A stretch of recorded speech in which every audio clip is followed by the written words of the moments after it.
એ આમ હરખાઈ બેહો તમે પગ બગ લ્યો તો મારે વારવું છે ખબર નથી પડતી બેહી ગયા છો હોતી. અરે ઘેરે હરખાએ કામ નથી કરવા દેતા. તમને શું ખબર હોય અમારે કેટલું પ્રેશર હોય. નોકરી કરો ને તો ખબર પડે. તમારે શું કામ હોય ઘેરે? આવે આમ નોકરીએ જાવ ને કોક દી તો ખબર પડે બધી. હવે તમે ઉભા રહ્યો, હમણાં તમને ખબર પાડું કે બહાર જઈને નોકરી કરાય કે ઘરના કામ કરાય કે કેમ. જો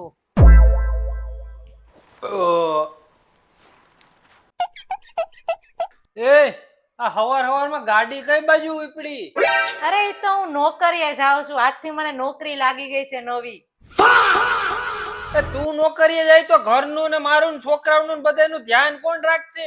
અરે એની ઉપાધિ તમે કરો માં. હમણાં હવારમાં છે ને કામવાળી આવી જ જાય, હવાર બપોર સાંજ ત્રણેય ટાઈમ રસોઈ કરશે ને આપણા છોકરાને હાચવશે. એના પગાર છે 5000 રૂપિયા.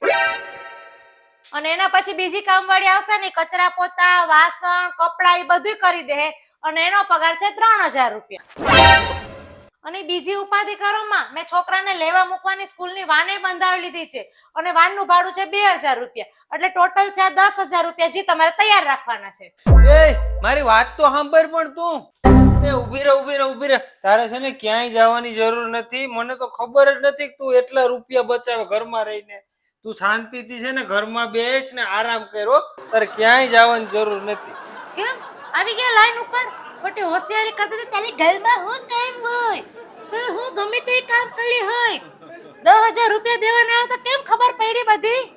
કામ આ હોય ઘરમાં. ખોટી હોશિયારી કરતો હોય. હવારની હું જોઉં છું એ બારી પાસે બેઠા બેઠા હું જોવો છો તમે?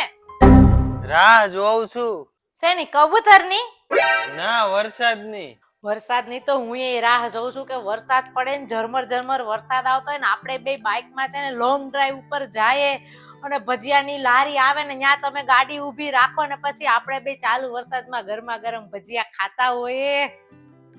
અરે હું એવું વિચારતો બે ચાર છાંટા પડી જાય ને તો આજ ઓફિસે ફોન કરીને રજા લઈ લે. આખો દી છે ને ઘરમાં પડ્યો રહો અને કલાકે મસ્ત ચા પીવું અને તારા હાથના છે ને ભજીયા ખાવ મસ્ત. નવરી બેઠી છું હું અહીંયા. હું ઘરમાં હાવ આખો દિવસ નવરી જ બેઠી લાગુ તમારા હાટું નહીં? આમ છાનું મુના ઊભા થાવ ને બાથરૂમમાં નાવા જાવ અને હાંજની રસોઈ ના થાય ત્યાં સુધી પાછા આવતા રે ઘરમાં દેખાડો દેતા રે. જાવ નાવા બાથરૂમમાં કરો. એ રસોઈમાં શું બનાવ્યું હોય? રસોઈમાં જો શીરો બનાવ્યો છે, કારેલાનું શાક છે અને રોટલી છે. અરે કારેલાનું શાક મને ન ભાવે. મારા હાટું મંચુરિયન કે એવું કઈક બનાવ્યું. અરે કાલ તો તમે એમ કહેતા હતા કે ડાયટિંગ કરવું છે તો મંચુરિયન થોડુંક ડાયટિંગ માં આવે. સીધું સાદું ખાવાનું હોય ડાયટિંગ માં. અરે ડાયટિંગ મારે નથી કરવાનું, તારે કરવાનું છે એમ કેતો તો. મારે શેનું ડાયટિંગ?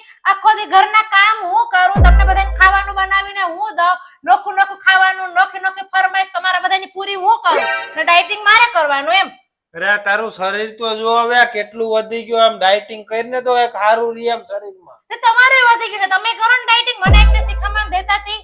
અરે મારે કઈ વાંધો નથી, હું તો આમ એકદમ ફિટ છું. મારે કઈ જરૂર નથી ડાયટિંગ કરવાની. હા તો મારે કઈ જરૂર નથી. તમારે મને કઈ તેડીને ફેરવાની જરૂર નથી. પાતળી થાય ડાયટિંગ કરીને આમ કરીને તેમ કરીને શીખામણ દેવામાં જ હોશિયાર છે બધી. હારી સલાહે ના દેવાય. ખાઈને પાડા જેવું થાવું આવું પડ્યું. હમણાં તમને બધું કરી દો ડાયટિંગ નો અંતે ખબર પડે.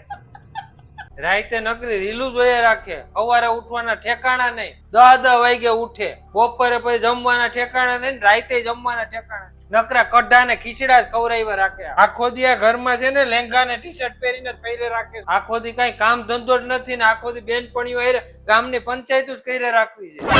તમારો ફ્રેન્ડ એવું કેતો તો એની ઘરવાળીને? હા તી એવું કેતો તો.